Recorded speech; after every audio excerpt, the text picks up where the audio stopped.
Chapter 546. Come to think of it, I heard you visited the Mage's research lab today. Did you bring Michelin back from there? Sensing that Yudhir had entirely put aside his thoughts about Mage, Kishir smoothly changed the subject. Yes. Did you find what you were looking for? I have heard something from Master Yulman that could be of assistance in our current situation. Actually, I was planning on reporting it to you first. Intriguing. Let's hear it then. Kishir set down the documents he had been holding. The man, now wearing a different smile than when he had faced Michelin, rested his chin on his hands and looked at Yudhir with the utmost attention. If anyone had witnessed the sudden change in his demeanor, they would have been shocked. But Yudhir, unbothered, said what he had to say. Master Thais Yulman had conducted thorough, relentless research using his apprentice Alex's power and medium, that the inner self of awakeners, or those with the potential to awaken, could influence the acquisition of power. If that were true, then they could find answers to both why the Emperor had yet to awaken despite already harboring the Redstone power within him, and how they could facilitate his awakening. After explicitly explaining all these points, Yudhir finally added his own thoughts. Based on my experiences, I already knew that awakeners experience rapid power growth when they possess intense desires. However, there is no guarantee that things will go as one wishes, so it's not entirely a good thing. So, what you're saying is that if already awakeners can gain power through this method, then those who haven't awakened but have the qualities and condition may also expedite their awakening for the same reasons? Yes, exactly. Will and desire, huh? Kishir muttered quietly, his gaze drifting off as if lost in thought.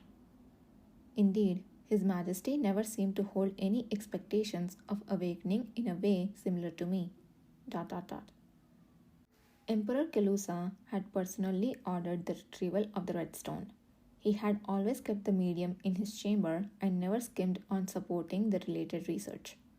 However, that didn't necessarily mean the Emperor genuinely wished to awaken.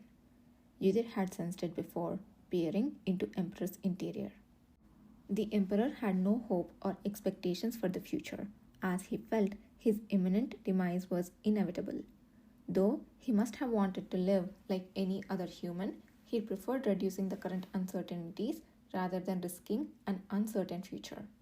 His objectivity, even when judging himself, the cold rationality that refused to display mercy beyond reason. His resolve to burn through the end of his life as efficiently as possible while preparing for what comes next. These were all valuable traits, but they were precisely what prevented the Emperor from exhibiting any will or desire beyond what was necessary, leading to the current state of affairs. But having heard what you have said now, it gives me a new line of thought that I hadn't considered before. And what would that be?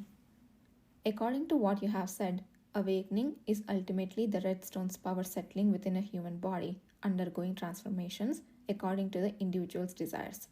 In that case, couldn't the type of power bestowed upon the awakeners also be influenced to some extent by their aptitude and desires, whether the individual is aware of it or not?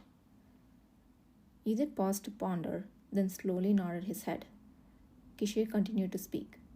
You may already know this, but when I first awakened, I yearned to live more desperately than anyone else. If the power granted to me by my awakening is what had made me this way, then I think I understand why the energy within me takes the form of protecting its vessel, unlike others. Yudhir's gaze involuntarily dropped to Kishir's abdomen. A sudden realization about an aspect he had not previously considered sent chills down his spine. I see. The power of Kishir Lahore is to either attract or repel. Until recently, it had been believed that this power could only be applied to what one could see or touch. It was understandable to think that way since Kishir primarily used in combat to swiftly and efficiently dispose of his enemies. Even Kishir himself hadn't considered there might be more to it. However, they had just recently realized that this wasn't the case. If this power could apply to the intangible metaphysical force itself, then it stood to reason that the power within Kishir could likewise be mobilized in that way. I didn't realize it until now because I have been like this since my awakening. But perhaps the awakening power that was protecting my vessel was something I was pulling in myself. Perhaps ever since his awakening until now, he had been doing so subconsciously. Of course, this power is not omnipotent. If the source of the power sustains damage that cannot be healed, or if the gathered vessel is struck once more, I can't guarantee what will happen next. However, knowing this allows us to prepare, which is entirely different from living in ignorance. Kishir might not have known, but Yudhir's heart began to pound painfully at those words, because he knew that in a previous life, Kishir had indeed twice sustained damage to his vessel, ultimately hurtling towards a swift death.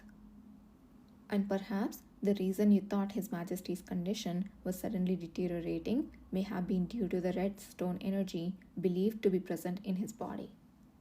What do you mean? Think about it. If we are right, His Majesty's current situation could be due to a continually accumulating new energy in his body while the vessel remains unstable.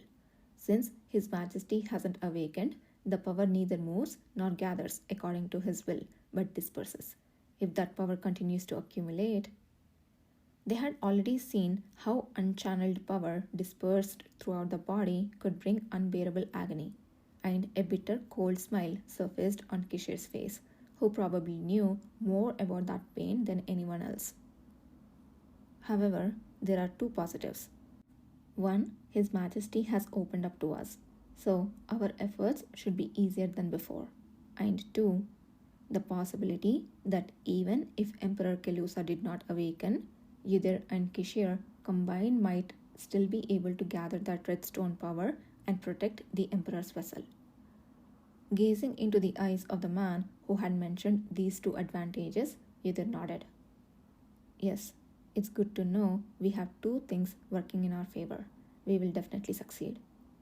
At that, Kishir blinked for a moment before melting into a warm smile. It's strange. I didn't say this because I wanted to hear such assurances, but your words always make me realize just how much confidence I have needed. I already know why. It's because many people wanted Kishir Lahore to live that way, and he acted accordingly. Even after making judicious and wise decisions, Kishir wasn't yet accustomed to trusting his own conclusions. That fact was subtly conveyed through his words. Understanding someone brought a type of pain Yudhir had never known before. But if it meant he could keep seeing the smile before him, perhaps that was all right. Yudhir blankly gazed at the man's smiling face before lowering his eyes. If we are both heading down an unfamiliar path, then walking one where we can see each other a little is far easier than walking one where we can't see each other at all.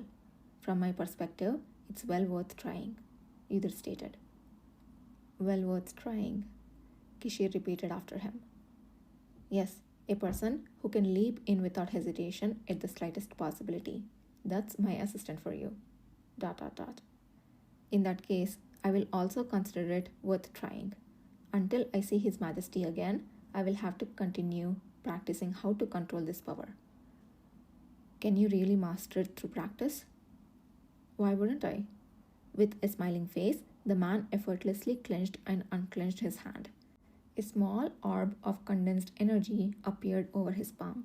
The swirling ball of energy closely resembled what Kishir had unleashed to deal with the assassins who had suddenly appeared during the harvest festival.